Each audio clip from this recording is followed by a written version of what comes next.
الله متعال را سپاس میگیم که برای ما شما توفیقی را نصیب کرد که برای ادای فریضه نماز جمعه و خطبه جمعه در مسجدی از مساجد الله جمع بشیم و از الله متعال استدعا داریم تا طاعات و عبادات ما را مورد قبولش قرار بده و در روز قیامت وسیله بر نجات ما از عذاب جهنم قرار بگیره. موضوعی را که انشاءالله امروز به صورت مختصر در موردش بحث میکنیم موضوع تعبیر خواب از دیدگاه شریعت اسلامی است. این موضوع به خاطر به ذهن ما آمد که انسان‌ها به این موضوع زیاد سر و کار دارن و غالبا روزانه بارها تعداد زیاد از دوستان در این مورد سوال پرسان میکنند خواب چگونه هست، ما خواب میبینیم، تعبیر از این چیست، چقدر از این درست است، چقدر از این درست نیست و مفهوم از این چی هست. اول از دیدگاه شرعی بر اساس آنچه رسول الله صلی الله علیه و سلم در احادیث بیان کرده خواب حقیقت داره یا به تعبیر میشه برش بگیم خواب یک نوع پیام هست و شریعت اسلامی در مورد از این بحث های زیاده را در قرآن و در احادیث ذکر شده.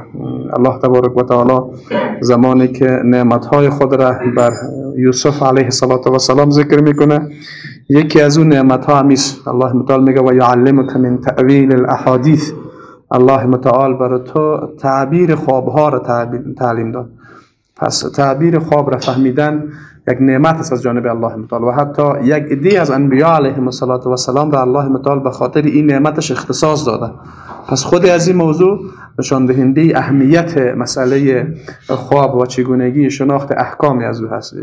به همین خاطر ما همیشه وقتی این جمله را میگیم که شریعت اسلامی یک شریعت کامل است، یکی از نمادهای کامل بودن شریعت هم است که حتی در مورد خوابهای ما هم قاعده و قانون داره و حتی امور هم برای ما توضیح میده و تفصیل میده و چگونگی درست و نادرست بودن از او را برای ما شما بیان میکنه.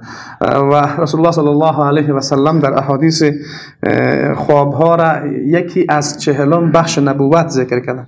در حدیث صحیح که امام مسلم رو روایت کرده میفرماید که رسول الله صلی الله علیه و سلم یک بار زمانی که در مریضی وفات قرار داشتن و صحابه رسول الله صلی الله علیه و سلم در مسجد مشغول عبادت بودن، رسول الله صلی الله علیه و سلم از حجره خود یک بار پرده حجره را بلند میکنه و بعد این حدیث را میگه. رسول الله میفرماید ایها الناس انه لم یبق من المباشرات النبوة الا الرؤیا، این مردم بدانید که از جمله بشارت ها چیز باقی نمیمونه مگر خواب ها و الا الرؤیا صالح، مگر خواب های صالح و نیکو. باز میگه یراها المسلم او ترى له، یا خود یک بنده مؤمن این مبشرات را در خواب میبینه یا هم بر از او دیده میشه، یعنی یک کس دیگه او را در خواب میبینه در یک حالت بسیار نیکوی. پس رسول الله صلی الله علیه و سلم بر اساس احادیث صحیح خواب را یکی از 40 بخش نبوت معرفی میکنه و او را تعبیر میکنه به رؤیای صالحه. و امور رقم در حدیث دیگه که مسند احمد رو روایت کرده رسول الله صلی الله علیه و سلم میفرماید در تفسیر این آیه قرآن کریم که الله متعال میگه لهم البشرا فی الحیات الدنیا و فی الاخره، برای مؤمنین بشارت است در زندگی دنیا و در آخرت. رسول الله صلی الله علیه و سلم میگه هی رؤیا صالحه، امی بشارت در زندگی دنیا خوابهای نیکویی است که یراها المسلم او تراه، یا ای که خود یک بنده مؤمن را خودش میبینه یا ای که بر از او دیده میشه، یعنی کس دیگه او را میبینه. و اما رقم رسول الله صلی الله علیه و سلم در حدیث دیگه که امام ترمذی رو روایت کرده میفرماید که اذا اقترب الزمان لم تکد رؤیا المؤمن تکذب، هنگامی که قیامت نزدیک میشه خوابهای بنده های مؤمن دروغ نمیشه، یعنی خوابهای راست خیلی زیاد میشه در بین مؤمنین. و اصدقهم رؤیا اصدقهم حدیثا، و کسی صادق ترین خواب را میبینه که راستگوترین انسان باشه، یعنی هر قدر انسان خودش راستگو باشه در زندگی و در حیات خودش، رسول الله صلی الله علیه و سلم میفرماید که صادق ترین خواب را او میبینه.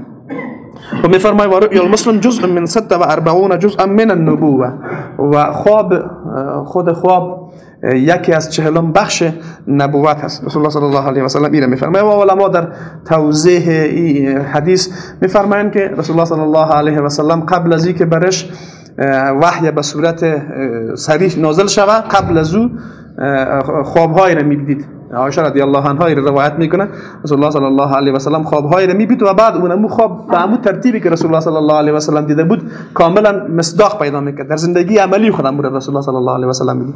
به همین خاطر یعنی علما در تفسیری قسمت که میگه خواب یکی از 40 بخش نبوت از امیر مثال ذکر میکنن. یعنی رسول الله صلی الله علیه و سلم آغاز نبوت پیامبر با رؤیاهای صالح آغاز شده که رسول الله صلی الله علیه و سلم او را میدید. عایشه رضی الله عنها میگه اول ما بدأ به رسول الله صلی الله علیه و سلم من الرؤیا من الوحی الرؤیا صادقه فی النوم.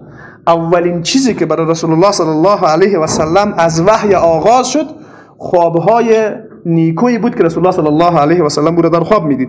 فکان لا یرى رؤیا الا جاءت مثل فلق الصبح. پیامبر صلی الله علیه و سلم چیزی را در خواب میدید و او را باز در روز مثل روز روشنواری در زندگی عملی خود هم میدید.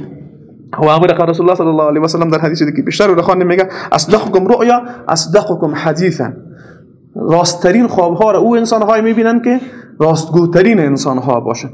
پس یعنی منظور اصلی ما همیست که خواب در دیدگاه شریعت اسلامی یک جایگاه و یک منزلت و یک مرتبه بسیار بزرگی داره و شریعت اسلامی برای شما منزلت و مقام از او را گفته و خصوصا در اخیر زمان که پیامبر صلی الله علیه و آله میگه دیگه مبشرات یعنی چیزهای بشارت دهنده برای بنده مؤمن نمیمونه مگر خوابها. چون بعد از وفات رسول الله صلی الله علیه و سلم ارتباط میان آسمان و زمین قطع شد. یک صحابی بعد از وفات رسول الله صلی الله علیه و سلم بسیار ناراحتی میکرد. کسی ازش پرسان کرد که خب میخواست او تسلی بده که تقدیر الهی امیر رقم بود انبیا علیهم السلام مثل همه انسان های دیگه واره وفات میکنه. رسول الله صلی الله علیه و سلم هم بعد از اینکه الله متعال مقدر عمری که برش مقدر کرده بود وفات کرد. گفت که درست است که وفات پیامبر صلی الله علیه و سلم قطعا بزرگترین مصیبت است به امت و خود رسول الله صلی الله علیه و سلم میگه که هرگاه شما در هر مصیبت واقع شدین مصیبت وفات مرا به یادتان بیارین اون مصیبت برای شما کم میشه. اما میگه من یک درد بسیار بزرگتر دیگه هم دارم. گفت او چیست؟ گفتیست که بعد از وفات رسول الله صلی الله علیه و سلم ارتباط میان آسمان و زمین دیگه قطع شد و پیامبر صلی الله علیه و سلم امیر میگه اما فقط یک چیز برای بنده مؤمن باقی مونده که او بشارت هایی است که بنده های مؤمن صالح الله متعال از طریق خواب برشان الله متعال را میرسانه. و بعد رسول الله صلی الله علیه و سلم در حدیث انواع خواب ها را میگه. یعنی ما وقتی میگیم خواب اینو نیست که هر چیز به اصطلاح یک پیام داشته باشه. و رسول الله صلی الله علیه و سلم در حدیثی که امام ترمذی او روایت کرده میفرماید الرؤیا ثلاثه فالرؤیا حق والرؤیا يحدث بها رجل نفسه والرؤیا تحذين من الشیطان. خواب سه نوع هست. یکی خواب حق است یعنی حق خواب است که از جانب الله متعال هست و بر انسان پیام داره و دیگه هم خواب است که نفس انسان با خودش گپ میزنه یا علما او تعبیر به حدیث نفس میکنه و امور رقم خواب است که انسان را شیطان میخواد ناراحت بکنه. یعنی خواب ها به صورت عموم دو نوعه. یکی خواب است به عنوان یک پیام خوابی که انسان خود در یک حالت خاصی میبینه و یک حالت را بر انسان توضیح میده و این را باز علما دو بخش میکنن. خوابی که از جانب الله متعال هست دو بخش است. حتی سه مورد میشه برش گفت. یکی ای که الله متعال برای بنده مؤمن برش بشارت میده و او خوابهای بشارت است که انسان خود را در یک حالت نیکو و مورد پسند میبینه. مثلا در یک حالت بسیار خوب در هنگام در عبادت الله متعال میبینه در یک مکان بسیار نیکویی میبینه و بر انسان گوارا هست. یعنی به تعبیر عمومی او خواب بشارت است که انسان او را میبینه و مورد پسندش واقع میشه و بر انسان گوارا هست و غالبا میتونه در قالب یک بشارت از جانب الله تبارک و تعالی باشه. و گاهی وقتا هم انسان خود را در یک حالت ناگوار میبینه در یک حالتی که سختیز برش یا یک شدت داره و علما میگن این انذار است از جانب الله تبارک و تعالی. یعنی الله متعال میخواد این بنده را متوجه بکنه که تو خطاهایی داری اشتباهات داری بعد اشتباهات و خطاهای خودت را جبران بکنی. و خوابی که بشارت باشه قطعا مفهوم بشارت هم است که الله متعال بنده را میخواد که موقعیت و حالت و نیکوکاری و خوبی از او بیشتر بگردانه. این پیام است از جانب الله تبارک و تعالی. و حدیث نفس غالبا او خواب را میگن که انسان از لحاظ ذهنی زیاد به او مشغول بوده باشه بعد در خواب مطابق از اون چیز را ببینه. مثل به تعبیر عامیانه میگه گشنه میگه آدم گشنه نان خواب میبینه. میده یک حالتی. یعنی یک نفر بسیار گرسنه باشه خواب ببینه که نان میخوریم در یک هتل خوب لوکس رفتیم نان میخوریم. یک نفر تشنه باشه خواب ببینه که این همینطور یک مفهوم داره. و از لحاظ روانشناسی هم یعنی گاهی وقتا یک نفر به یک چیزی که زیاد از اظهار ذهنی اهتمام کرده باشه، باز در خواب اونم حالت میآید. و بعضی از خوابهای دیگه هم که کدام پیام خاصی نداره، یعنی اونا را خوابهای میگن از جانب شیطان، شما بیشتر جوانا بیشتر بلدن میگن. اون خوابهایی که یک حالت مثلا مناسب نداره، او را میگن خوابهای از جانب شیطان.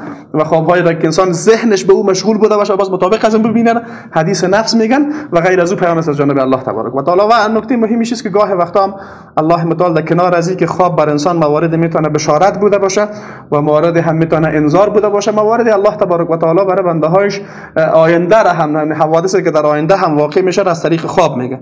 مثل که مثلا برای یوسف علیه السلام او خواب میبینه، حوادثی که در آینده عملا مصداق و تعبیر حقیقی از او را در زندگی خود میبینه. یا خوابی که در مورد فرعون میگن در دوران موسی علیه السلام دیده بود. یعنی که گاهی وقتا ممکن انسان های غیر صالح هم چیزهایی را به عنوان یک پیام در خواب ببینن که در آینده نسبت به او واقع میشه. و یک مورد دیگه که ایست که گاهی وقتا انسان اگر خواب میبینه چی باید بکنه، یعنی از لحاظ شرعی حکمش چیست. رسول الله صلی الله علیه و سلم در حدیث میگه اگر شما یک خواب را دیدین که براتون بسیار ناگوار بود، ترسیدین گپ ناگواری بود براتون، میفرماید که وقتی بیدار شدین 3 بار به طرف چپ تاف بندازین، به اندازه اندکتونه که جای خودتان خراب بکنین و کوشش بکنین خودت به اصطلاح موقعیتتان تغییر بدین. و بعد پیامبر صلی الله علیه و آله به کسی نگین، همون خوابی که شما را ناراحت کرده او را به کسی نگین. و در بعضی از احادیث رسول الله صلی الله علیه و سلم میگه بعد از اینکه یک خواب ناگوار و ناراحت کننده را دیدین، حالتتان تغییر بدین و کوشش بکنین دعا بکنین. و بعض از علما میگن که 2 رکعت نماز بخونید و از شر از او به الله پناه ببرید، یا بدون نماز هم میتونید دعا بکنید و از شر از او خواب به الله پناه ببرید. رسول الله صلی الله علیه و آله میگه او را به کسی نگین، یعنی خوابهای ناگوار را باید به کسی یک نفر نباید بگه. و اما بعضی از خوابهایی که انسان میفهمه که او میتونه پیام داشته باشه، بعد او را بر انسانهایی بگه که اول انسان حسود نباشه. گاهی وقتا شما یک خواب را میبینین که پیام بسیار خوبی داره و گاهی وقتا ظاهر هم هست از محتوای از او را باز به انسانهای حسود نگین. مثل که یعقوب علیه السلام بعد از اینکه خواب یوسف را برش میگه، بعد میگیره بر دیگران نگو، بر کسانی که به تو حسادت میکنن او را نگین. و غالبا او انسان به انسانی بگه که از لحاظ معنوی یک انسان نیکوکار باشه و بتانه خواب را تعبیر خوبه بکنه. چون در یک حدیث رسول الله صلی الله علیه و سلم میفرماید، میگه که خواب مطابق آنچه تعبیر میشه واقع میشه. یعنی خواب اون رقمی که تعبیر بکنه یک کسی با مخاطر واقع میشه. و پیامبر صلی الله علیه و سلم غالبا خوابها را خیلی خوب نیکو تعبیر میکرد. غالبا پیامبر صلی الله علیه و سلم بعد از نمازها، غالبا بعد از نماز، بعد از اینکه نماز میخوند، بعد پرسان میکرد چی کسی خواب دیده. صحابه رسول الله صلی الله علیه و سلم وقتی خوابهای خود را میگفتن، پیامبر صلی الله علیه و سلم او را به طریق بسیار نیکو تعبیر میکرد. و بعضی از اونها در احادیث هم آمده. مثلا رسول الله صلی الله علیه و سلم در یک حدیث میگه من خواب میبینم که شیر مینوشم و به حد مینوشم که آب از شیر از میان انگشتانم جاری میشه. و بعد ادامه از او را میتونم بر عمر ابن خطاب رضی الله عنه.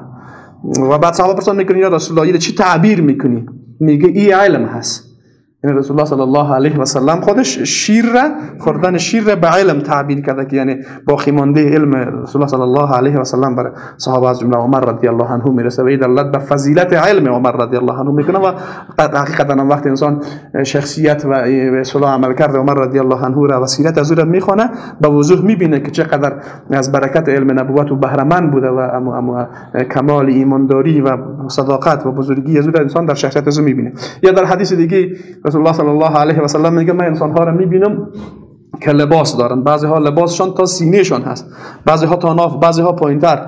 و بعد میگه عمر ابن خطاب را میبینم که لباس شما تا در زمین کش میشه، یعنی زیاد بزرگ است. بعد از صحابه پرسان میگه یا رسول الله به چی تعبیر میکنین؟ پیامبر صلی الله علیه و سلم میگه دین هست. یعنی پیامبر صلی الله علیه و لباس به چی تعبیر کرده؟ به دین تعبیر کرده و شیر هم به علم تعبیر کرده. منظوری که ما است که خود پیامبر صلی الله علیه و سلم هم در کنار از اینکه برش به صورت صریح از جانب الله تبارک و تعالی وحی نازل میشد، یک بخشی از وحی بر پیامبر صلی الله علیه و سلم از طریق خواب می آمد. و قطعا یک تفاوتی که باز بین خواب انبیا علیهم السلام با مردمان عادی است که خواب انبیا عموما وحی از جانب الله تبارک و تعالی. خواب انبیا وحی هست. به همین خاطر زمانی که ابراهیم علیه السلام خواب میبینه که فرزند خود ذبح میکنه و این به اسماعیل میگه. بعد اسماعیل برش میگه تو افعل ما تؤمر، تو عمل را انجام بدی که به او امر شدی، در حالی که بر ابراهیم علیه السلام از جانب الله متعال به صورت صریح وحی نیامده بود که ملائکه آمده باشه برای چی گفته باشه، فقط در خواب میبینه. و بعد اسماعیل هم میگه افعل ما تؤمر، تو عمل را انجام بدی که مأمور هستی از جانب الله برای تو امر آمده.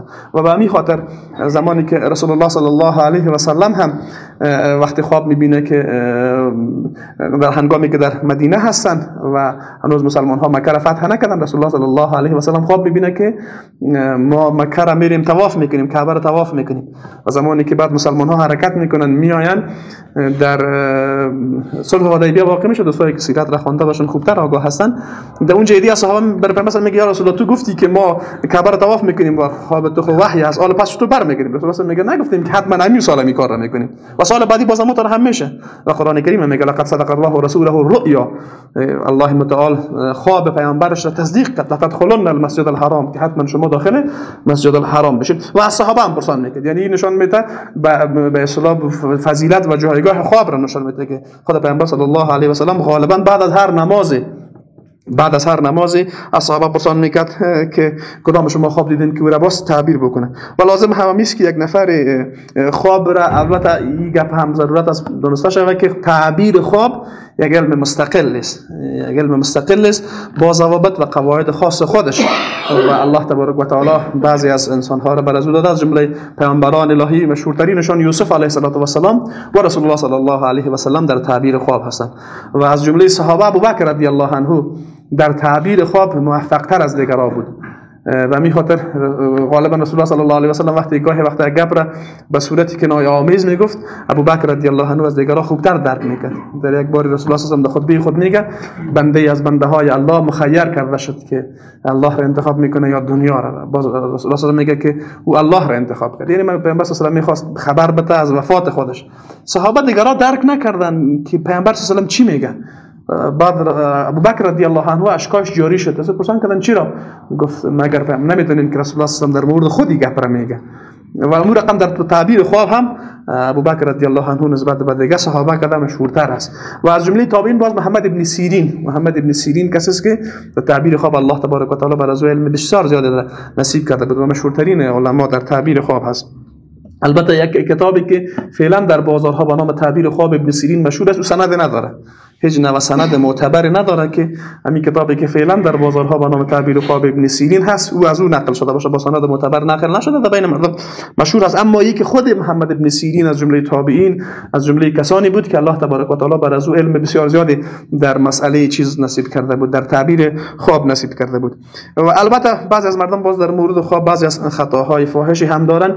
یکی چیز که گاه وقتا ایدی از مردم دروغ میگن خواب را، یعنی یک چیز را ندیده باز با دروغ خواب میگه. امی هم یعنی یک نفر چیز را که در خواب ندیده میگه که من فلان چیز در خواب دیدم، از لحاظ شرعی ناجایز است. و امی هم مثل سخن عادی و سخن دروغ گفته میشه. و یک دی از مردم ایران نوعی برای خود چی میدانن، یک فضیلت میدانن که برای خود دروغ جور کرده برای که من فلانی رقم خواب دیدم و این اصلا برای یک بنده مؤمن سزاوار نیست.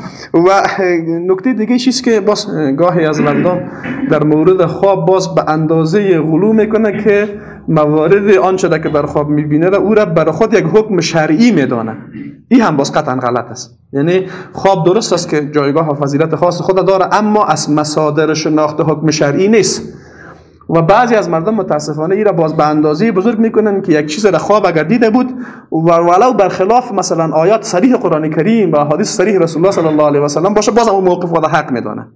این باز مردود است. خصوصا در میان صوفی ها این گپ خیلی شایع است. در میان یک دیگه صوفی ها این گپ خیلی شایع است که هر کار را میکنه، هر گپ را میگه، هر عقیده را میگه، باز وقتی برش میگه از کجا شده، یا خودش میگه من خواب دیدم، یا فلانی صاحب خواب دیده که فلانی کارا شده. بعد خیلی از مردم میرخم مثلا این کل گپشون غالبا از روی خواب هست. این طور چیز بوده نمیتونه. یعنی با وجود از اینکه خواب جایگاه داره و منزلت داره، اما هرگز مصدر برای شناخت احکام شرعی شده نمیتونه. یک بار یک کسی بود از جمع مردم متاسفانه در جریانات منحرف واقع شده بود. من برای رفتم کمی داشت صحبت میکردم، برش دلایل از قرآن کریم میگفتم، از احادیث رسول الله صلی الله علیه و سلم خیلی برش دلیل گفتم. بالاخره من گفت تو امی گپا را بان، من این چیزا را نمیفهمم که تو میگی. من خودم چیزهایی را دیدم که 1000 بارم تو برام دلیل میگی، دلایل قبول نمیکنی. یعنی منظورش بود که من در خواب چیزهایی را دیدم، امی برام کافی است. و این قطعا درست بودن نمیتونه، با وجود از اینکه موقفش برخلاف صدها آیات قرآن کریم و احادیث رسول الله صلی الله علیه و سلم بود، اما دلیل بر حقانیت موقف خود فقط خواب را میدانست و این قطعا درست بوده نمیتونه و این غلو و مبالغه هست. و باز خصوصا زمانی که اگر کسی خواب میبینه و خواب از این در تضاد با شریعت باشه، یک حکمی از احکام شرعی را نقض میکنه، یک عقیده از خلاف یک عقیده از عقاید ثابت شده شریعت باشه، این به صورت قطعی پیام از جانب الله نیست، این به صورت قطعی پیام از جانب کیست؟ از جانب شیطان. دقت کردین؟ یعنی این که هرگاه یک نفر یک خواب را میبینه ولو ظاهرش هم خیلی خوب بوده باشه، اما محتوای کلی خواب خلاف یک عمل، یک حکمی از احکام شرعی است یا خلاف یک عقیده از عقاید شرعی بوده باشه، این در تضاد با چی قرار داره؟ این از جانب شیطان هست و هرگز این پیام از جانب الله متعال بوده نمیتونه. مثل که در مورد یکی از بزرگان دینی غالبا مشهور است، او آدم بسیار عابد و عبادت گزاری بود، او وقتی زیاد عبادت میکنه باز خواب میبینه که یک مثلا یک کسی با یک لباس و سیمای بسیار زیبا و با لباس های بسیار خوبی میاد و بعد از این میگه تو دیگه من خدا هستم و تو از عبادت چی کردم؟ معاف کردم. این میگه من برش گفتم خدا می نفر عالم از اون نقل است، تو میگه که من گفتم نه این درست نیست، تو نمیتونه خدا بوده باشی، چون هیچ وقت خدا خلاف شریعت خود سخن نمیگه و الله تبارک و تعالی برای پیامبرش در قرآن وحی را نازل کرده و پیامبر دستور میده که وعبد ربک حتی یأتیک یقین، پروردگارت تا هنگام مرگ عبادت کن. پس وقتی پیامبر صلی الله علیه و سلم به عنوان افضل همه انسان ها و حتی به عنوان افضل انبیا مکلف است تا آخرین لحظه هم عبادت الله را بکنه و شما میدونید رسول الله صلی الله علیه و سلم حتی در آخرین مرضهای برای مرگش نه تنهایی که نماز را ترک نکرد، حتی جماعت را کش میکرد ترک نشه. بارها وضو میگیره بعد بیهوش میشد، بعد وضو میگیره بعد بیهوش میشد، بعد وضو میگیره بعد بیهوش میشد و تا حدی که رسول الله صلی الله علیه و سلم 2 نفر در کنار دستای پیامبر صلی الله علیه و سلم داخل شد و پیامبر صلی الله علیه و سلم کش کرده به طرف مسجد میآوردن. پس چگونه هست که پیامبر صلی الله علیه و سلم تا آخرین لحظات زندگی خودش از عبادت الله معاف نشه و بعد نمعاف شه؟ میگه وقتی بهش گفتم که تو پیامت از جانب کیست؟ از جانب الله بوده نمیتونه. پس اول یک خطای معمول در بین مردم میشه که خواب را یکی از مصادر شریعت میدونه. قطعا خواب یکی از مصادر شریعت بوده نمیتونه و هر خوابی که خلاف عقیده اسلامی باشه و یا یک حکمی از احکام شریعت را نقض بکنه، این پیامی از جانب شیطان هست. مگر یک مورد هست که رسول الله صلی الله علیه و سلم میگه اگر کسی مرا در خواب ببینه، خود شخص پیامبر صلی الله علیه و سلم میگه اگر کسی مرا در خواب ببینه بر حقیقت مرا دیده، چون شیطان مثل ما خود را تمثیل کرده نمیتونه. یعنی یک بشارت کلانی برای بنده مؤمن است قطعا اگر رسول الله صلی الله علیه و سلم را در خواب ببینه. البته شرطش است که هر کسی نمیشه با هر چهره یک کسی را ببینه و بعد بگه که من پیامبر صلی الله در خواب دیدم. محمد ابن سیرین که به عنوان یک تابعی و از علمای بزرگی در تعبیر خواب بود، هنگامی که یک کسی پیش از او می آمد که ما مثلا پیامبر صلی الله علیه و سلم را در خواب دیدم، بعد او میگفت تو به ما توضیح بده چی رقم انسان را دیدی، اما شکل و شمایل ظاهری کسی را که دیدی چگونه هست. هنگامی که اون نمود چیزی را که توضیح میداد و مطابق شکل و شمایل رسول الله صلی الله علیه و سلم در حدیث آمد مکمل که مثلا چی رقم بوده. امام ترمذی یک کتاب مستقل در این مورد داره و اگر اون نفر میگفت که من به فلانی شکل و به فلانی چهره و به فلانی قد و قامت و سیما شخص دیدم، اگر اون مصداقش مثل پیامبر صلی الله علیه و سلم بود باز میگفت برش که برای تو پیامبر صلی الله علیه و سلم در خواب دیده. اگر نمیبود باز میگفتی کس دیگه بوده. به همین خاطر دیدن خواب را، دیدن رسول الله صلی الله علیه و سلم در خواب را اگر مطابق شکلی باشه که در احادیث از پیامبر صلی الله علیه و سلم ذکر شده، مثلا سیماش رقم بود، چهرهش رقم بود و دقیقاً پیامبر صلی الله علیه و سلم در خواب دیده، حتی در همین حالت هم باز حکم شرعی ثابت نمیشه، اما یک بشارت برای بنده مؤمن هست. اون کسی که او را خواب میبینه یک بشارت برای بنده مؤمن هست و قطعا الله تبارک و تعالی بنده های مؤمنش را میخواد در دنیا برشان بشارت را نصیب بکنه. و نکته مهم دیگه است که در تعبیر خواب، یعنی یک نفر بدون فهم درست نباید تعبیر خواب را بکنه. در بین مردم متاسفانه امور رقمی که در دیگه مسائل شرعی به احتیاطی های صورت میگیره، در تعبیر خواب هم رقم هست.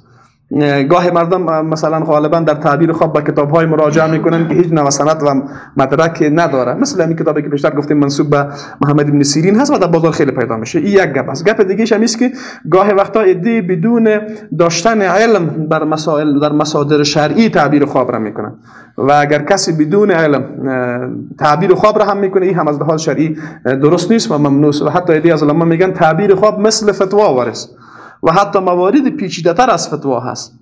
دلیلش است که غالبا در فتوا احکام صریح هست، نه در نصوص صریح آمده، اما در خواب غالبا شکل رمزگونه را داره. مثل که پیامبر صلی الله علیه و سلم مثلا لباس را به چی تعبیر میکنه؟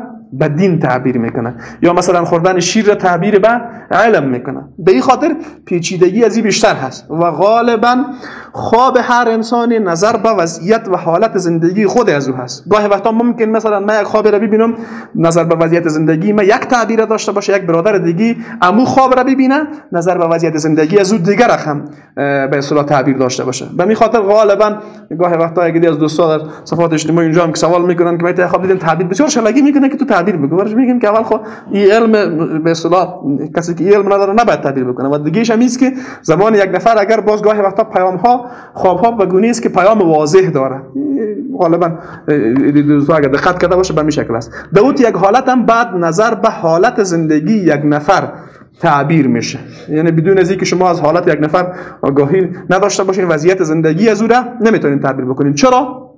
به خاطری که خواب پیام است برای شخص و حالت زندگی از او در تعبیر این پیام بسیار مهم هست. حالت زندگی از او در تعبیر این پیام چی است؟ مهم هست. به همین خاطر یعنی یک نفری نباید حتی بدون علم خواب را هم نباید تعبیر بکنه و در مورد خواب غلو هم نباید صورت بگیره که یک نفر هر چی که خواب دید باز دیگه بدون بار شریعت بخینه باشه بگه من دیگه خواب دیدم، این هم مردود هست. و یکی یک باز خواب‌های اصلی را هم رد میکنه، یعنی خوابی که وقتی برش خواب درست هم گفته شد میگه نه پشت خوابی رقمی گپا نگه، این هم درست است به خاطر از اینکه خلاف احادیث است که رسول الله صلی الله علیه و سلم بیان کرده و این به عنوان یک مبشرات برای امتش بیان کرده. پس انسان مسلمان ضرورتاً باید اهمیت این موضوع را بفهمه. و خصوصا در باز یک مورد دیگه هم هست، خصوصا در بین زنها و خواهرای گپ زیاد معمول هست، خوابهایی را میبینن که پیام نداره اما بسیار توقع دارن که به اصطلاح حتما چیزهای برشان تعبیر شود و خوابشان تعبیر کرده شود. یک موضوع مسئله دیگه هم که یک غلط فهمی صورت گرفته در بین مردم شایع هست.